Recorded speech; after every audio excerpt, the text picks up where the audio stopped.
Hey, welcome to Thinking is Contagious. Good morning.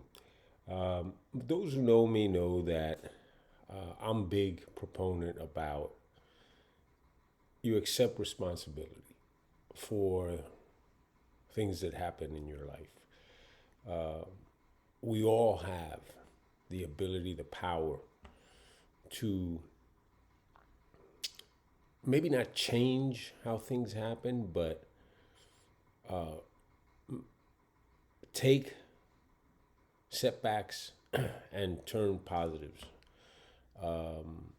Look at opportunities as not always something positive happening, but as a result of a problem wherein therein lies the solution, lies the opportunity, and taking responsibility for your actions.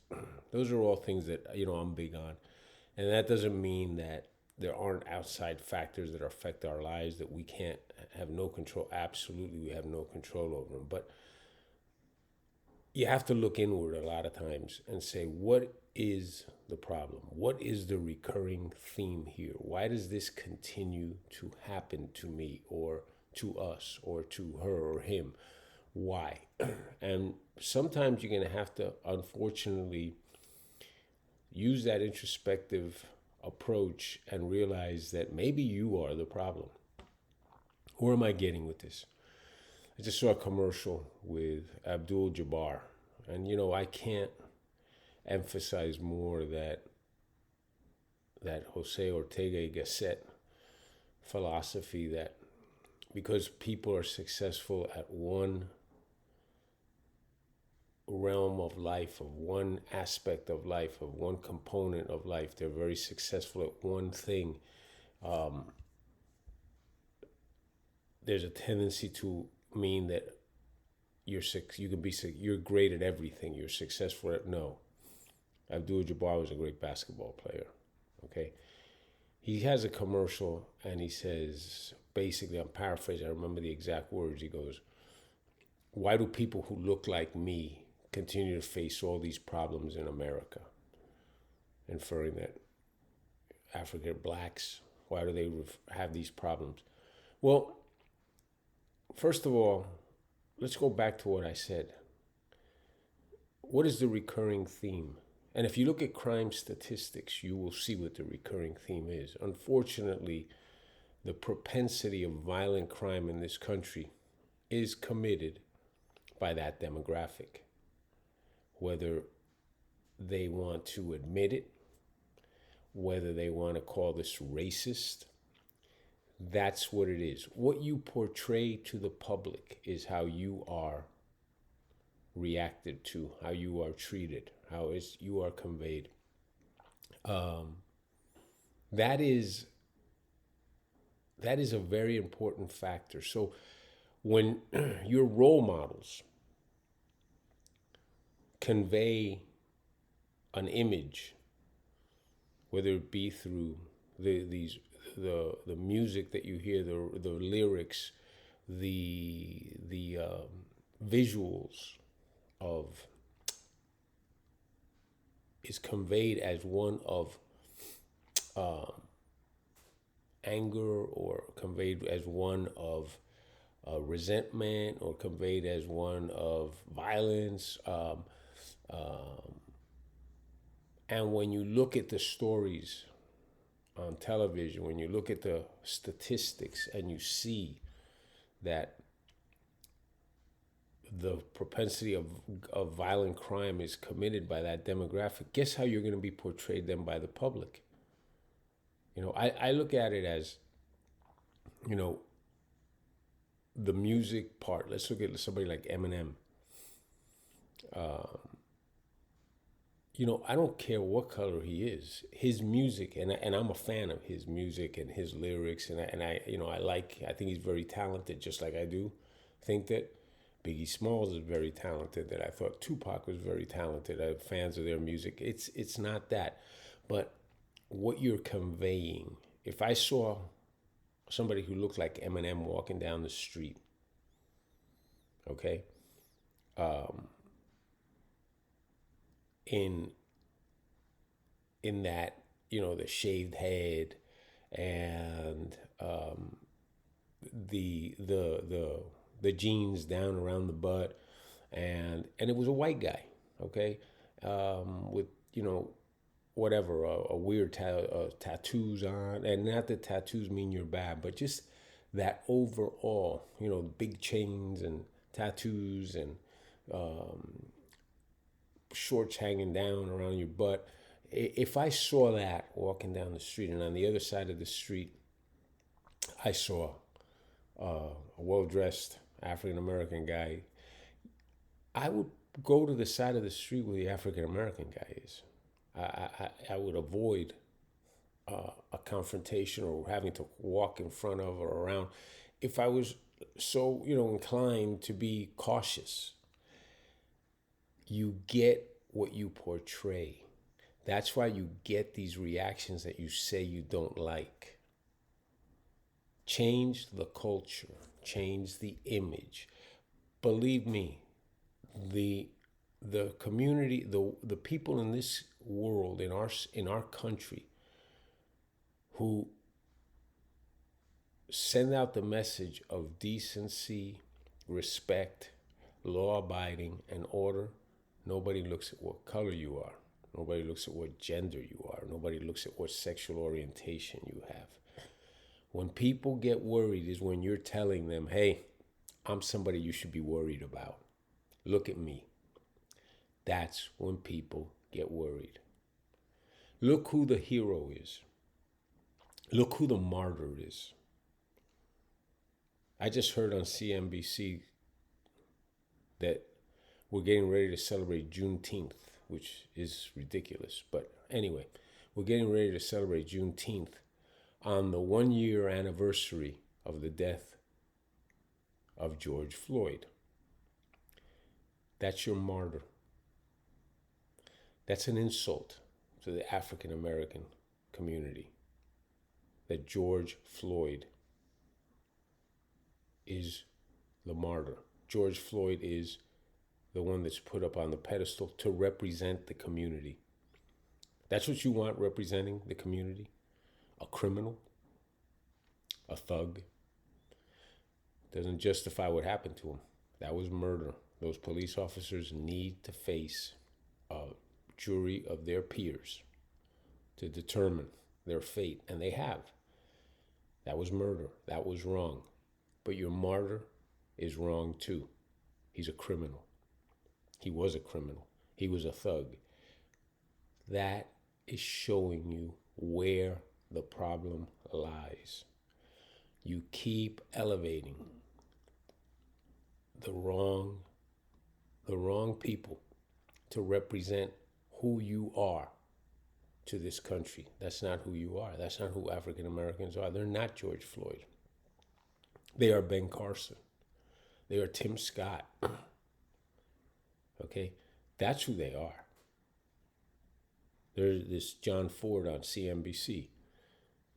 They're Charles Payne on Fox News. That's who they are. That's who should be elevated.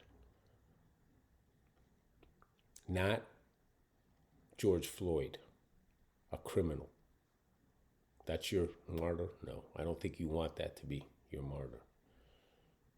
Then this morning also they're talking about black banks, how important they are, because blacks are turned down 2 times more often for loans than whites. Again, check, look, and decipher. I don't have the stats, but banks are in the business of lending money to people who they believe will pay them back. The key is to get your money back. How about if we put into the equation 2 times more likely to be turned down? Can we compare credit scores? Can we compare collateral? Because if banks have a good credit score and good collateral in this country, sorry, there's not a bank board that's going to say, or a bank officer who's going to say, I'm not lending them the money because they're black. I'm not lending them the money because they're Hispanic. That's a lie. That's few and far between. That's the same as if you go to a black-owned bank and you're a white guy and they turn you down because you're white. That's not going to happen. And if it does, it's few and far between. The banks are a business of lending money when they feel they're going to get paid back. Responsibility. Take responsibility for what is happening. Find out why it's happening and change that, what is causing it to happen. What is causing to happen the negative things you don't want to happen to you. This is not a racist country. I've discussed this repeatedly over and over and over again. The whole world is clamoring to enter this country. Black, brown, green, yellow, whatever color, whatever sex, whatever sexual orientation, whatever gender, whatever race, whatever creed, dying to get into this country. Why? Because it's the land of opportunity for all who make the effort and work at it and persevere. There is opportunity to grow financially, spiritually, personally, family-wise. There's the ability to grow. That's why people come here. So that fallacy about this racism that exists in this country, that is a total lie.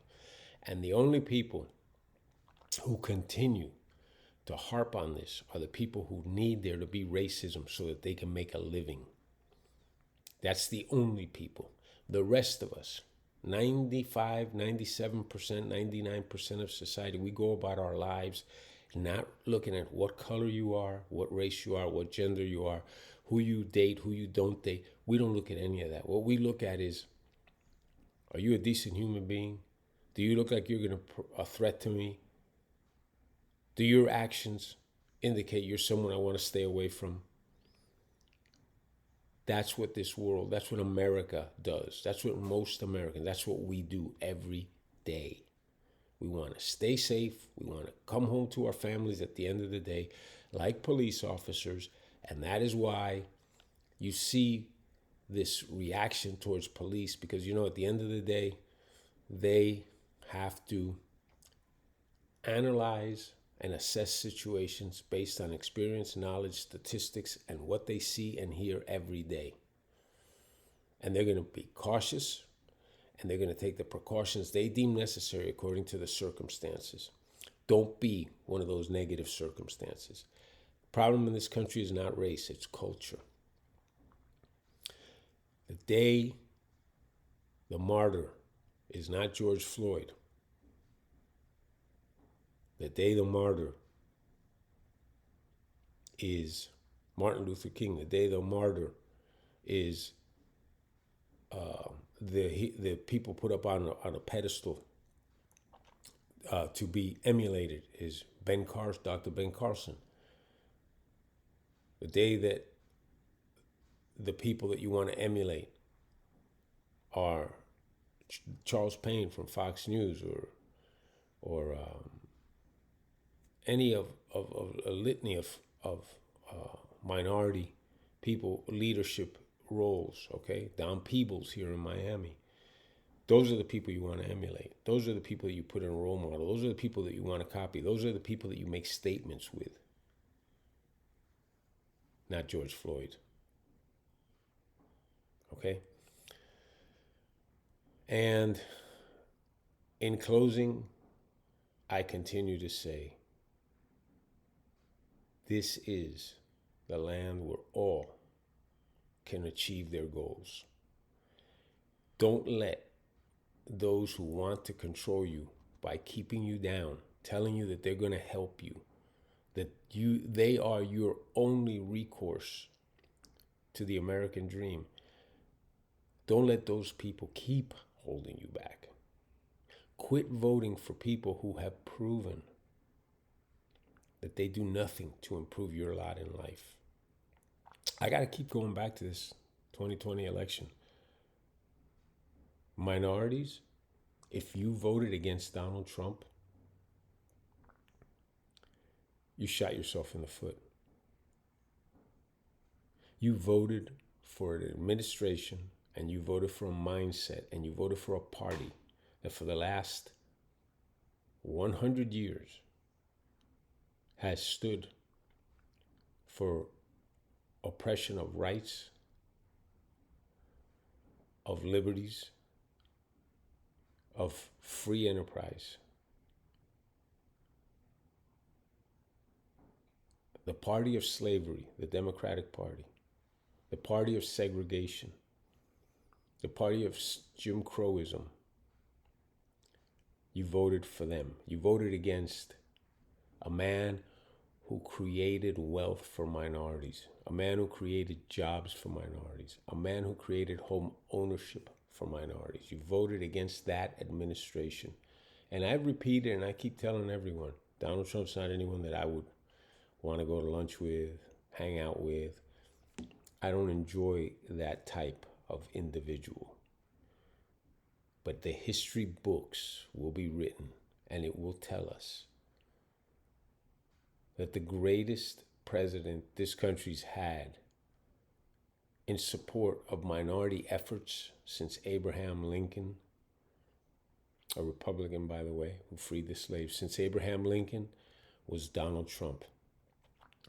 And 92% or 90%, I forget what the number is, of African American women voted against him, voted for Biden. What sense does that make? What sense does it make to make a criminal your martyr? What sense does it make to not take responsibility for the things that are holding you back so that you can accept them and change them and move forward? 99% of what is at this point claimed as racist actions, the result of racist actions, it is not that. No country is 100% free of racism. But racism exists from all sides of the spectrum. It's no greater on one side than it is on the other.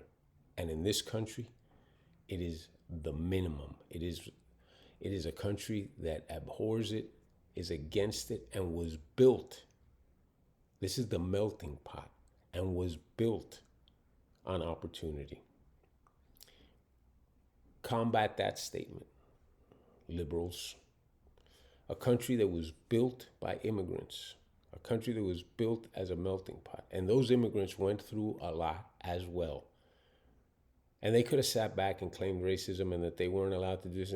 No, what they did was they pushed their way through it. And they saw where their weaknesses were, where their flaws were, where they were not, why they were not moving forward, and they addressed those things. And they doubled down on their efforts.